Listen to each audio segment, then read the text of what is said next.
नमस्कार। प्रस्तुत है आज का चिंतन। आत्मा परमात्मा का अमर पुत्र है और स्वेच्छा से अपने पिता की लीला भूमि में विचरण कर रहा है, तो उसे अवतारी कहने में कुछ हर्ज नहीं है। इस दृष्टि से हर मनुष्य अवतार है। यदि ऐसा मानने में कुछ अड़चन हो तो महान नेताओं को अवतार मानने में तो कुछ हर्ज है ही नहीं। मनुष्यों की लघुता महत्ता उनकी आत्मिक योग्यता के ऊपर निर्भर है। जिसने परमात्मा का जितना अधिक भाग अपनी आत्मा में भर लिया है वह उतना ही श्रेष्ठ है, पूजनीय है, क्योंकि उसमें आत्मा की परमात्मा की कलाएं अधिक हैं। हिंदू धर्म के अवतारों की कलाओं का भी उल्लेख है। परशुराम में 4, श्री राम में 12 और श्री कृष्ण में 16 कलाएं बताई जाती हैं। इसका तात्पर्य यह है कि ये लोग आपस में एक दूसरे से छोटे बड़े भी थे। कलाओं की न्यूनाधिकता सिद्ध करती है कि ये लोग पूर्ण परमात्मा नहीं थे। इनमें भी कुछ न्यूनता होती है। सर्वव्यापक परमात्मा यदि एक ही स्थान पर एकत्रित हो जाए तो उसके व्यापकत्व में दोष आता है। जिस प्रकार अग्नि तत्व संपूर्ण विश्व में व्याप्त है और यथा अवसर वह चिंगारी दीपक की लौ या धू धू जलती प्रचंड अग्निशिखा के रूप में प्रकट होती रहती है, वैसे ही परमात्मा के अंश जीव अपने पिता की कलाएं लेकर आवश्यकता अनुसार प्रकट होते हैं। जब जाड़े की ऋतु आती है तो गाँव में झोपड़ी के आगे अलाव जलते नजर आते हैं। बढ़ी हुई सर्दी से सृष्टि की रक्षा करने के लिए जाड़े के दिनों में थोड़ी थोड़ी कलाओं के असंख्य अग्नि अवतार प्रतिदिन होते हैं। अंधियारे पक्ष में दीपकों के अवतार बढ़ जाते हैं, किंतु गर्मी आते ही अग्नि का और उजाले पक्ष का में दीपकों की आवश्यकता घट जाती है, इसलिए उनके अवतार भी कम हो जाते हैं। जब लोहे की एक ही बड़ी राशि गलानी होती है तो सैकड़ों मन कोयलों की एक बड़ी भारी भट्टी जलानी पड़ती है। उसी प्रकार महान कार्यों को पूरा करने के लिए परमात्मा की सबसे अधिक कलाएं लेकर कुछ दिव्य आत्माएं अवतीर्ण होती हैं। परमात्मा अपनी सृष्टि का संतुलन ठीक रखना चाहता है, इसलिए समय समय पर अलग अलग प्रकार के अवतार भेजता है। इनके कार्य यद्यपि एक दूसरे से भिन्न प्रतीत होते हैं, पर वास्तव में एक ही वस्तु के कई रूप हैं, जो स्थूल दृष्टि से देखने पर ठीक ठीक समझ में नहीं आते। ऋतुओं का परिवर्तन, सर्दी, गर्मी और वर्षा का एक दूसरे से विपरीत स्वरूप देखकर मूर्ख लोग इस असमंजस में पड़ जाते हैं कि ऐसा विपरीत आचरण क्यों होता है। सूक्ष्म दृष्टि से देखने पर यह विपरीत कार्य केवल समय की आवश्यकता को पूरा करने के लिए ही होते हैं, और जब उनका कार्य समाप्त हो जाता है तो अंतर्ध्यान होकर दूसरे रूप में प्रकट होते हैं। अवतारों के कार्य एक दूसरे के विपरीत होते हैं। भगवान बुद्ध और अवतारी शंकराचार्य के सिद्धांत में पूरा विरोध है।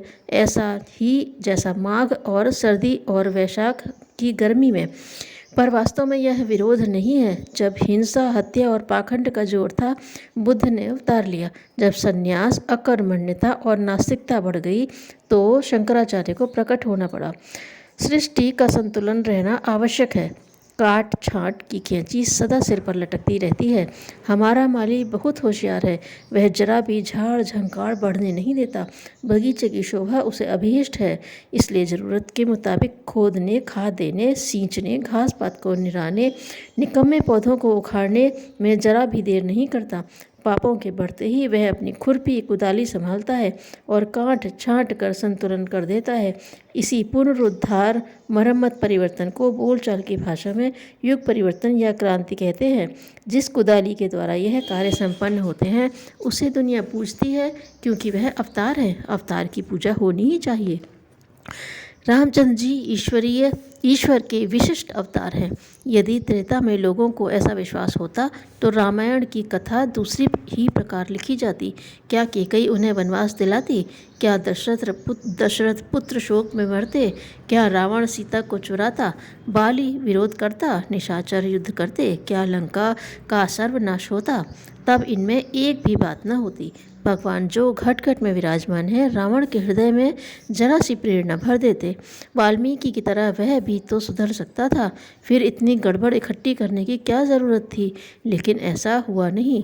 किसी ने उन्हें नहीं जाना। हनुमान और सुग्रीव ने बार बार परीक्षा ली।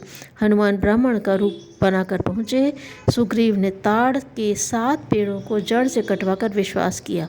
जिनका संबंध जन्म जन्मांतरों से था, वे तक अड़चन में पड़े तो अन्य साधारण व्यक्तियों की तो बात ही क्या। असल में बात यह है कि अवतार की बात तब तक प्रकट नहीं हो सकती जब तक कि वह अपने उद्देश्य में सफल न हो जाए या उसकी यह लीला समाप्त न हो जाए। सुखांत अवतारों की सफलता के बाद उन्हें पूजा जाता है और दुखांत अवतारों को उनकी मृत्यु के पश्चात।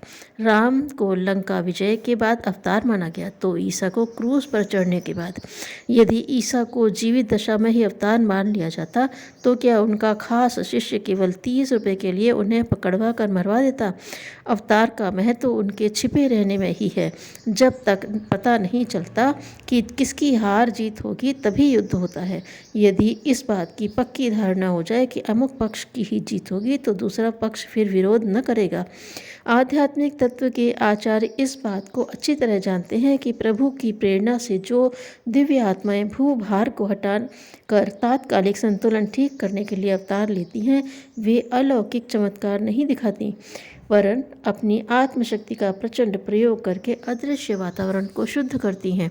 बाजीगरी के खेल दिखाने से पापी मनुष्य कुछ डर तो अवश्य जाएंगे पर अपनी चाल न छोड़ेंगे। वे अवतार का सामना न करेंगे और इधर उधर घात लगाने की सोचेंगे। जितने भी अवतार हुए हैं उनका निज का जीवन बड़ी कठिनाइयों से भरा हुआ है।